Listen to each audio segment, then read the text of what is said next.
saber do diagnóstico de um câncer é sempre muito doloroso. E junto com a dor da notícia vem a angústia pelo que vai acontecer dali para frente. Como vai ser o tratamento? Quais são os efeitos colaterais? Será que é grande a chance de cura?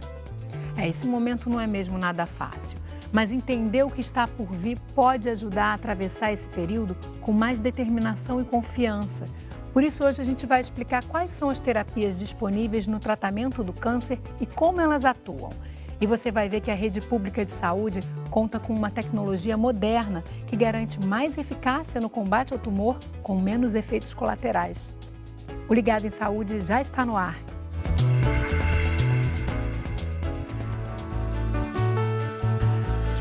Olá, eu sou Gélcio Mendes, oncologista clínico do INCA. Tudo bem, doutor Gélcio? Tudo bem, Marcela. Obrigada, viu, pela sua presença. Prazer estar aqui com vocês, falando sobre esse assunto, a questão do câncer, né? Pois é, o prazer é nosso, né? Acho que a gente consegue ajudar muita gente quando a gente toca nesse assunto, que é um assunto, é sempre tão complicado, né? Descobrir um câncer. Eu acho que quando a gente fala um pouco sobre o que está por vir, sobre o tratamento, é sempre uma ajuda para essas pessoas que estão passando por esse processo, né? Sem dúvida. Na hora que a gente traz informação, que a gente trabalha com informação, a gente acaba derrubando uma série de barreiras, de mitos e efetivamente podendo ajudar aquela pessoa, aquela família que estão com esse diagnóstico, né? É verdade.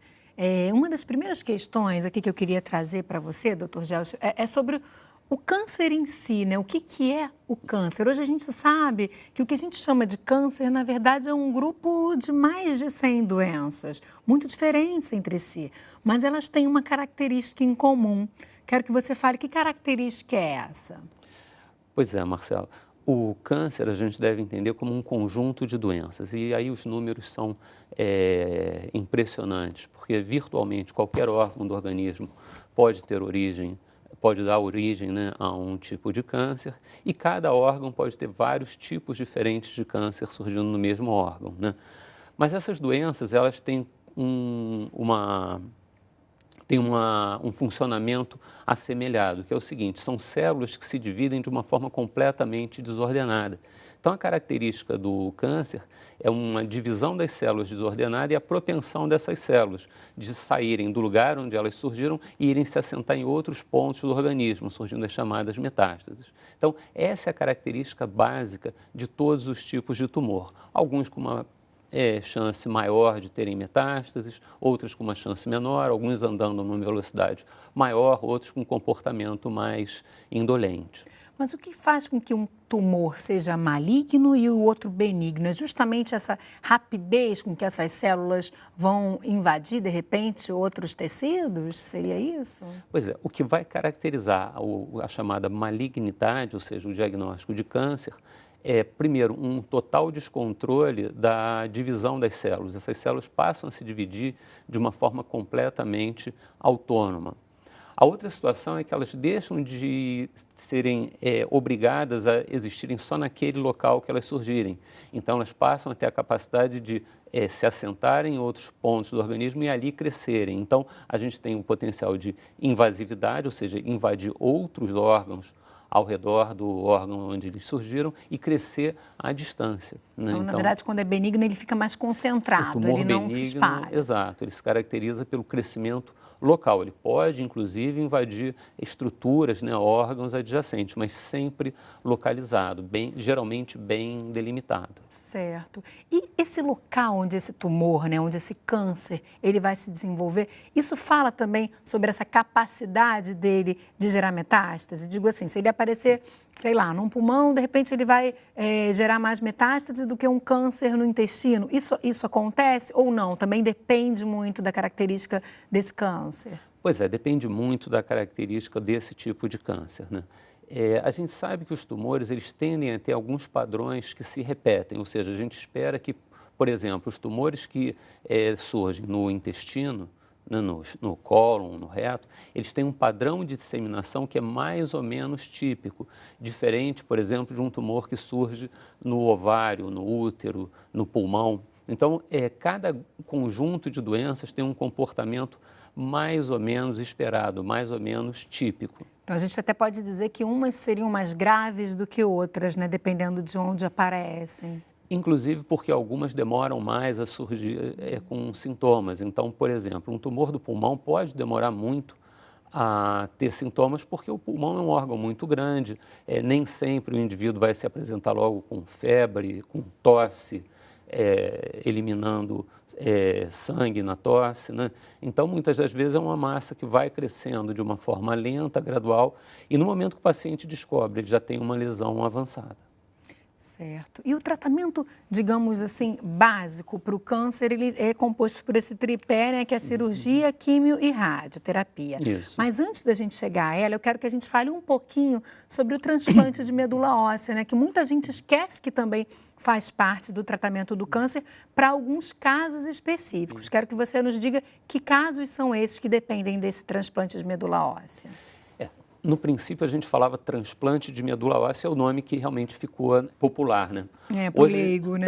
Isso. Hoje a gente fala na infusão de células precursoras que podem ter origem na medula óssea ou mesmo no sangue periférico. Na verdade, esse transplante é o recurso que se tem após uma quimioterapia, uma radioterapia numa dose altíssima, né? Então, o conceito é você poder aplicar uma dose muito grande de quimioterapia ou uma dose grande de radioterapia, teoricamente capaz de eliminar aquele tumor, né, aquela doença, e depois resgatar a medula óssea, né, que seria o órgão mais afetado por essa quimioterapia, por essa radioterapia, né, e infundindo no paciente, né. Essa tecnologia é uma tecnologia que ela vem se desenvolvendo e cada dia que a gente vai no centro de transplante, a gente ouve os médicos falando sobre uma tecnologia nova, sobre uma população que no passado não se transplantava, que hoje se transplanta.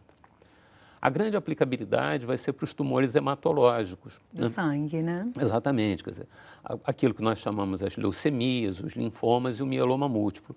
Essas são as três principais doenças malignas, são os três principais cânceres, que a gente, em algum momento, pode lançar mão do transplante. E o mais importante quando a gente está falando do transplante de medula óssea, né, apesar da gente não usar mais essa expressão, ela é mais conhecida, Isso. o mais importante é que existam pessoas que possam fazer essa doação, né? Exatamente. Eu quero até deixar aqui dito que a gente tem, né, doutor Gelson, um registro nacional de doadores de medula óssea, que é o REDOME. Você pode entrar aqui nesse site, a gente vai colocar aqui para você, redome.inca.gov.br, para saber mais informações, para você se tornar um potencial doador de medula óssea. É muito simples, né? Exatamente. E isso é importantíssimo para quem está à espera de uma doação de medula óssea, que são muitas pessoas hoje no Brasil, né, doutor Gelson? É um número muito grande de pacientes aguardando pelo transplante, pela identificação de um doador que seja compatível. Então fica aí o apelo, e se você já é um doador também, já é um potencial doador de medula óssea, não esqueça de deixar ali sempre os seus dados atualizados no site para que as pessoas possam te encontrar caso encontrem um paciente que possa se beneficiar com a sua doação, né? Fica aí o recado, né, doutor Gelson? Agora eu queria falar um pouquinho dessa escolha desses outros tratamentos. O que vai determinar a escolha, se é uma radioterapia, se é uma quimioterapia? Ou se você pode combinar as duas, elas podem entrar juntas também nesse tratamento? Hoje nós entendemos que o cuidado do paciente com câncer é um cuidado que nós chamamos multiprofissional. No princípio era o médico que o diagnosticava, geralmente um cirurgião. Depois a gente passou para as abordagens multidisciplinares, ou seja, médicos diferentes fazendo a melhor escolha possível para o paciente. Hoje a gente começa a discutir a questão do cuidado multiprofissional. Então envolve várias categorias profissionais convergindo para a melhor recomendação de tratamento, né? Então, o que leva a gente a escolher um determinado tipo de tratamento?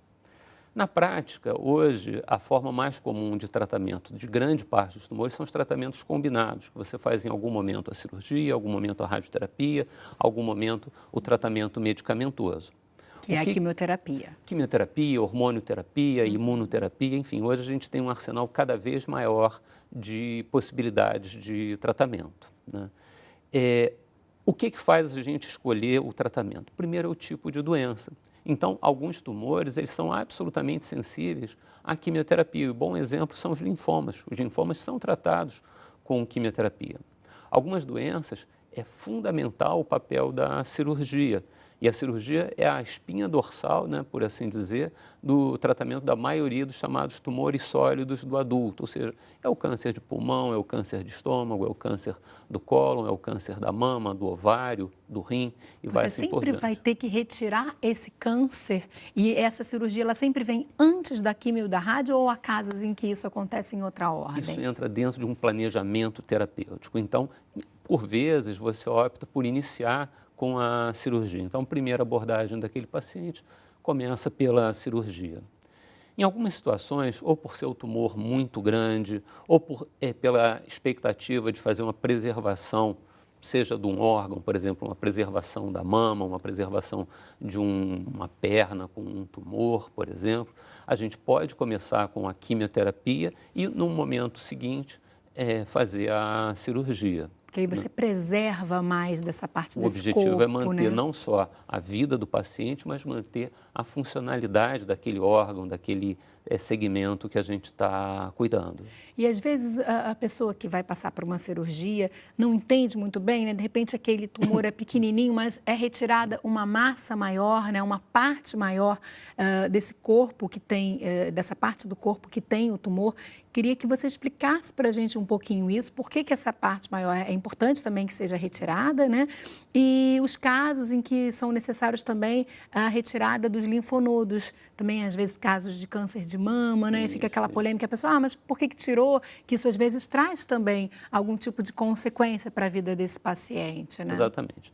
Com relação à questão da margem da cirurgia, o cirurgião ele sempre está atento à localização do tumor, né, e às estruturas que tem ao redor daquele tumor. Por vezes você tem um tumor que não é muito grande, mas que ele está comprometendo a vascularização daquele órgão, daquele membro. Então, por vezes é uma cirurgia que é maior do que o que a gente imaginava por esse motivo. A outra questão é que dentro da cirurgia do câncer, né, a gente sempre tem como preceito a remoção completa do tumor com uma margem de segurança. Então, não basta só remover aquele nódulo, mas é importante se certificar que não ficou nenhum fragmento do tumor residual no organismo. Por isso que a gente tem o conceito da margem cirúrgica. É por isso que às vezes a gente observa, olha, era um tumor de 1 centímetro e teve que fazer uma cicatriz com 5 centímetros. Isso acontece pela necessidade de se obter uma margem cirúrgica adequada. Com relação à questão dos gânglios linfáticos, né, os linfonodos, há muitos anos se sabe que muitos dos tumores têm uma predileção para se espalhar para esses gânglios linfáticos. E o melhor exemplo, como você falou, é a questão da mama. Então, durante muito tempo, a cirurgia do câncer de mama envolvia a remoção da mama e a remoção dos gânglios da axila. No momento seguinte, isso lá pela década de 80, mais ou menos, se popularizou a cirurgia conservadora da mama. Então, se removia o tumor da mama, com uma margem de segurança, e se removiam também os linfonodos da axila dessa mulher. Bom, com a evolução tecnológica, surgiram métodos de se avaliar esses linfonodos, né, esses gânglios linfáticos, sem precisar de fazer a grande cirurgia de remoção de todos os gânglios linfáticos. Então, existe uma técnica hoje chamada biópsia do linfonodo sentinela, em que o cirurgião ele remove o primeiro linfonodo que está relacionado àquele tumor. Então, é uma cicatriz pequena, é só um linfonodo, um gânglio linfático que é removido e analisado. Você imagina que mais ou menos 70%, 80% desses linfonodos vão ser negativos, ou seja, não vão estar comprometidos pelo câncer. De modo que você não precisa de fazer essa cirurgia mais agressiva, né, que tem as suas sequelas tardias. Pois é, né? O tratamento para o câncer ele tem avançado e a gente vai falar disso no próximo bloco. Eu vou fazer um rápido intervalo. Você vai ver daqui a pouquinho como que atuam a radioterapia, a quimioterapia, que a gente não falou ainda, né? E também vai conferir como é que funciona a radioterapia avançada, que é um tratamento moderno disponível no INCA. A gente volta já.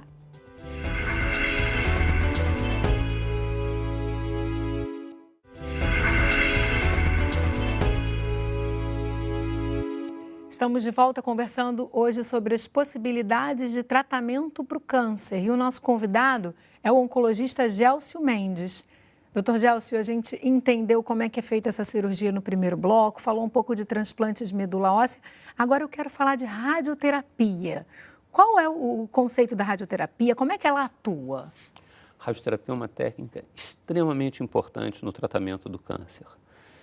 A gente acredita que 60% a 70% dos pacientes, em algum momento do tratamento, vão precisar da radioterapia. A radioterapia é um tratamento localizado, é um tratamento feito a partir da irradiação, né? E a gente sabe que a irradiação tem a capacidade de matar células que se dividem numa velocidade, em especial aquelas que se dividem e que se dividem numa velocidade maior, né? A radioterapia é uma forma de tratamento que ela tem como objetivo, em algumas situações, a cura do câncer, ou seja, você com a radioterapia conseguir curar aquele paciente. Em alguns pacientes, a radioterapia ela é feita com o intento de prevenir a recidiva do tumor naquele lugar que ela é feita. Então, é muito comum, a gente vinha falando sobre câncer de mama, né? Vamos preservar a mama, vamos fazer uma cirurgia que preserve a estrutura da mama, mas a gente sabe que só a cirurgia não é suficiente para garantir o controle da doença na mama. Então, a gente também recomenda a radioterapia e a chamada radioterapia adjuvante. Isso é muito comum no tumor da mama, é comum no tumor do reto, é comum nos sarcomas de parte mole. Então, a radioterapia tem uma aplicação muito grande dentro do nosso cuidado do câncer. Pois é, dessa mesma forma que você falou que essa radiação, ela vai combater esse câncer, muitas vezes essa radiação, ela também, está atuando nesses tecidos outros ali próximos e saudáveis, onde está o câncer, né? Nos órgãos ao redor do tumor, né? O órgão que deu origem ao tumor, eles efetivamente vão sofrer efeitos colaterais da irradiação. Isso vai levar aos efeitos colaterais que vão também variar de acordo com a área que está recebendo essa radiação, né? Mas tem uma novidade aí, né? Sim. E eu quero trazer justamente isso, que é uma tecnologia nova, moderna, né? Nem tão nova assim, mas muito moderna, de ponta, que existe no INCA, que é a radioterapia avançada. Vamos entender o que é.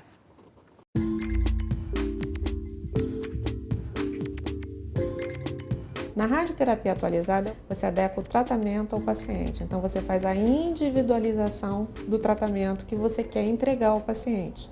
Com isso, você consegue diminuir a dose que você queria entregar no tecido que está sadio, perto de onde você vai tratar, e consegue esperar menos efeitos colaterais para aquele paciente. Então, por exemplo, como a gente entrega uma radioterapia moderna numa região que a gente chama de cabeça e pescoço, em que a gente tem várias estruturas nobres no meio do caminho. A gente tem a boca, que tem uma pele mais molinha, que se ressente do tratamento. A gente tem a pele do lado de fora, que também se ressente. A gente tem uma estrutura chamada parótida, que é a glândula que produz a saliva. Nos tratamentos tradicionais, convencionais, não tem como você fazer um tratamento definido poupando essas estruturas. No tratamento mais moderno, você consegue definir e restringir a dose em determinadas áreas que não te interessam que recebam uma dose tão elevada e consegue manter a dose elevada na região do tumor ou dos gânglios linfáticos que estão afetados pela doença. A esperança que a gente tem nessa abordagem é diminuir, restringir os efeitos colaterais. Então, o grau de boca seca, a chance de surgirem aftas na boca, o grau de intensidade de reação de pele que esse paciente vai ter. E a gente não sente nada, não tem incômodo nenhum, saiu dali. Eu mesmo vim sozinha. E para quimioterapia eu vim acompanhada. E aqui nem precisa, que eu não sinto tontura, não sinto nada. Parece que eu saí do jeito que eu estou aqui, ó, ótima. E a gente tem um resultado como, por exemplo, da paciente que vocês acabaram de ver, que está muito satisfeita tanto com o início quanto com o fim do tratamento dela, inclusive com resultados satisfatórios para a evolução da doença dela. Fase pior já passei. Desse eu não morro, eu tenho certeza. A partir de agora é o quê? Só alegria, cerveja, curtir a vida, né? Ainda 63 anos, tem muita coisa pela frente ainda. verdade, a gente deseja muita saúde à Com dona certeza. Marinete. E que bom, né, saber que a gente pode contar com essa tecnologia moderna que resolve justamente esse problema que é o problema dos efeitos colaterais, que muitas vezes deixa o paciente muito debilitado, né, doutor Gelson? Com certeza. Esses efeitos colaterais, eles inclusive limitavam a capacidade de fornecer uma dose adequada de tratamento, aumentava muito o risco de complicação. Então, as técnicas modernas, na verdade, trazem uma qualidade de vida excepcional para os pacientes. E na quimioterapia? Eu quero que você explique um pouquinho também o que ela é e ela traz alguns efeitos também colaterais, quero saber quais são. A quimioterapia é uma outra estratégia que a gente tem para o tratamento do câncer, né? A gente sempre fala em quimioterapia, mas a gente deve pensar que o tratamento medicamentoso, o tratamento farmacológico. Então, a gente tem várias estratégias diferentes, né? E esse arsenal ele vem crescendo mais nos últimos anos. A quimioterapia propriamente dita são remédios que têm como característica promover a morte das células que se dividem muito rápido e o objetivo nosso é conseguir matar a maior quantidade possível de células do tumor, né? Então, com a quimioterapia, o objetivo é matar essas células tumorais que têm uma taxa muito grande de divisão. Evidentemente que não existe uma quimioterapia que possa ser feita exclusivamente dentro daquele tumor. Ela, na verdade, ela é feita seja por meio de comprimidos, seja por meio de infusões, né, de injeções na veia. Então, ela vai para o organismo inteiro. E os efeitos colaterais vêm exatamente naqueles órgãos que a gente tem uma taxa grande também de renovação das células. Então, por exemplo, a medula óssea e a questão da anemia, a questão da queda da contagem dos glóbulos brancos. A questão do intestino, então alguns pacientes podem vir a sofrer diarreia, feridas na boca, né? A questão do cabelo, né? As células do bulbo do cabelo, elas se dividem numa velocidade grande. Então, um dos efeitos colaterais comuns da quimioterapia é a questão da queda de cabelo, né? Então, cada quimioterapia é importante que esteja claro que não é um tratamento, é um conjunto de medicamentos diferentes. Então, cada um desses medicamentos tem um perfil um pouquinho diferente de efeitos colaterais. E é dentro desse conjunto também terapêutico que a gente tem aí as drogas-alvo, que também já são uma terapia disponíveis no Sistema Público de Saúde e que também prometem menos efeitos colaterais, né? Exatamente. Isso é um grande avanço que a gente vem observando, talvez nos últimos 10 ou 15 anos. Enfim, a ciência avançou muito, com certeza a ciência na área de oncologia, ela vem capitaneando alguns avanços no entendimento da biologia molecular e hoje a gente entende que vários tumores são dependentes de algumas poucas mutações, de algumas poucas alterações genéticas. Então, se desenvolveram, né, no curso aí de décadas, alguns medicamentos que eles são específicos para aquela alteração genética do tumor. Isso equivale a dizer o quê? Que esses medicamentos eles vão atuar de uma forma mais seletiva, de uma forma mais específica naquele tumor, habitualmente com efeitos colaterais bem mais brandos, bem menores do que a quimioterapia convencional. E é importante também a gente falar, né, doutor Gelson, dessa lei que existe hoje, que garante que você inicie seu tratamento até 60 dias depois do diagnóstico. Isso é muito importante, foi uma conquista fundamental, né? E você tem esse direito. Então, procure ouvidoria, procure o SUS, caso esse direito não seja respeitado. Você deve começar o seu tratamento do seu câncer até 60 dias depois do diagnóstico. Isso é fundamental para que ele não evolua muito rapidamente, né? Não leve a uma metástase ou qualquer outro tipo de consequência que seria complicado depois para se tratar, né, doutor?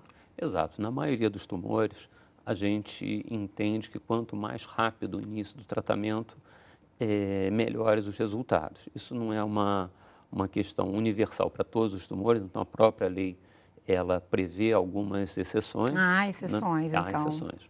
Mas o trabalho, né, nosso como médicos, né, como profissionais de saúde, é tentar começar o tratamento o mais rápido possível. Evidentemente que existem casos mais difíceis, existem casos em que a gente demanda um pouco mais de tempo para conseguir fazer todo o planejamento, ter todas as informações possíveis. Mas, em grande parte das vezes, a gente consegue começar com presteza e é importante a gente estar bem atento a isso. É importante que seja assim, né? Sim. Agora, eu queria fechar o nosso programa falando um pouco dessa polêmica pílula do câncer, né? Que gerou uma polêmica muito grande agora, recente. Só resgatando rapidamente a história, né? Nos últimos anos, o Instituto de Química da USP, ele vinha distribuindo, né? Sintetizando e distribuindo essas pílulas para as pessoas que tinham câncer e que buscavam, nesse tratamento, uma cura.